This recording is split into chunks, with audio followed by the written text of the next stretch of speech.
Assalamualaikum warahmatullahi wabarakatuh. Perkenalkan, nama saya Alfi Nur Azmi dari kelas BPID 6 dengan NIM 1801016143. Akan membawakan atau akan menjelaskan tentang apa itu dinamika kelompok. Langsung saja ke intinya. Ada beberapa ahli yang mengemukakan tentang dinamika kelompok ini. Salah satunya ada yang mengemukakan bahwa dinamika kelompok adalah suatu cara yang berkaitan dengan ideologi politik, di mana kelompok harus diorganisasikan dan dikelola. Dalam ideologi ini menekankan pentingnya suatu kepemimpinan demokrasi atau partisipasi anggota dalam pengambilan keputusan serta mewujudkan aktivitas kerja sama antara individu dengan masyarakat dalam kelompok tersebut. Adapun bimbingan kelompok yang baik adalah apabila dalam kelompok tersebut diwarnai oleh semangat tinggi, dinamis, dan hubungan yang humoris dan serta kerjasama yang baik dan mantap, serta ras yang mempercayai di antara anggotanya. Kelompok yang seperti ini akan mewarnai apabila para anggota tersebut saling bersikap sebagai kawan, menghargai, seperti mengerti, saling percaya atau saling mensupport secara positif. Setia juga ada pada kelompok serta mau bekerja keras dan guna mencapai tujuan kelompok tersebut. Lalu dinamika kelompok juga merupakan pengetahuan yang mempelajari tentang gerak atau tenaga yang menyebabkan gerak tersebut, biasanya biasanya berupa perkataan. Dinamika digunakan untuk menggambarkan hubungan oleh sebab dan akibat. Dinamika kelompok sendiri adalah pengetahuan yang mempelajari masalah kelompok. Oleh karena itu, dinamika kelompok mencoba menerangkan atau perubahan-perubahan yang terjadi dalam kelompok dan mencoba menemukan suatu solusi atau serta juga mempelajari keadaan dan gaya yang dapat mempengaruhi kehidupan kelompok tersebut.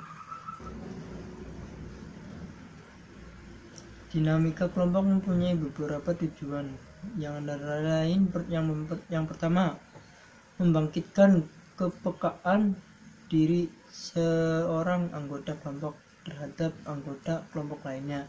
Terus yang kedua, menimbulkan rasa solidaritas dari anggota satu ke anggota lainnya, sehingga dapat saling menghormati dan saling menghargai pendapat orang lain atau pendapat satu sama lain di dalam kelompok tersebut.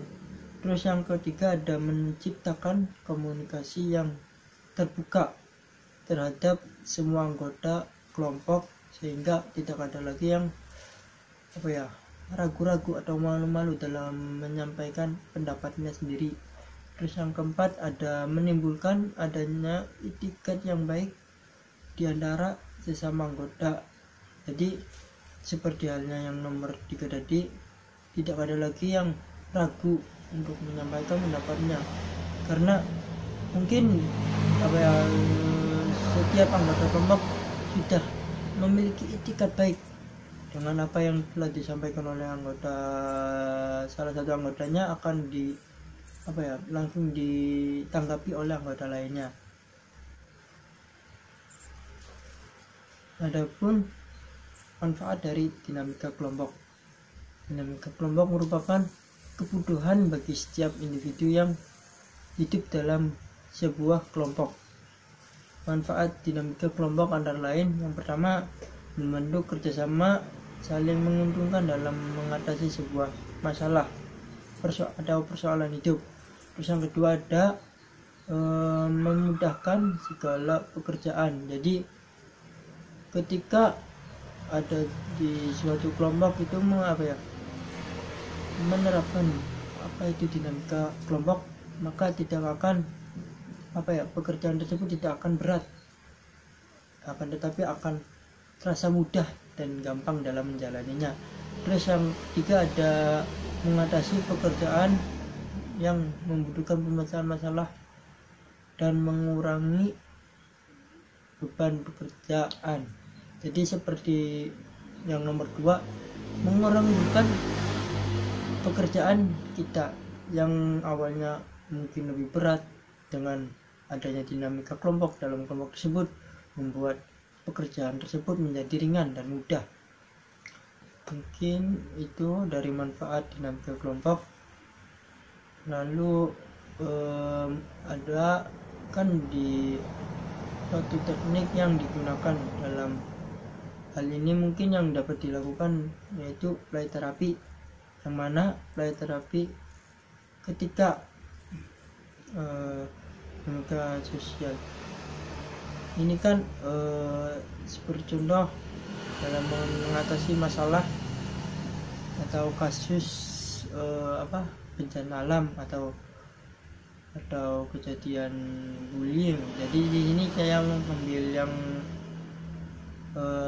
bencana alam ya. Mungkin di dalam bencana alam banyak memakan korban, baik itu dari anak kecil, remaja maupun orang dewasa. Nah, di teknik kali ini yaitu menggunakan teknik play terapi, yaitu terapi yang metode konseling itu menggunakan media bermain untuk berkomunikasi dan menolong anak. Ini juga merupakan disiplin ilmu yang berlandaskan teori psikologi. Jadi dengan teori play terapi ini atau bukan teori tapi teknik play terapi ini, dengan bermain kita akan membantu anak-anak tersebut atau anak-anak yang menjadi korban dalam bencana alam itu menjadi lebih baik lagi untuk kedepannya, atau tidak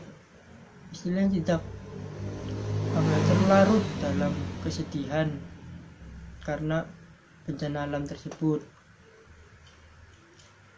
Lalu play terapi juga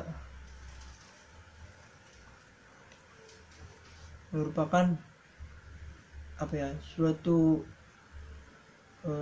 teknik yang menurut saya itu mudah dilakukan dibanding teknik lain, karena di samping itu anak-anak juga butuh yang namanya hiburan.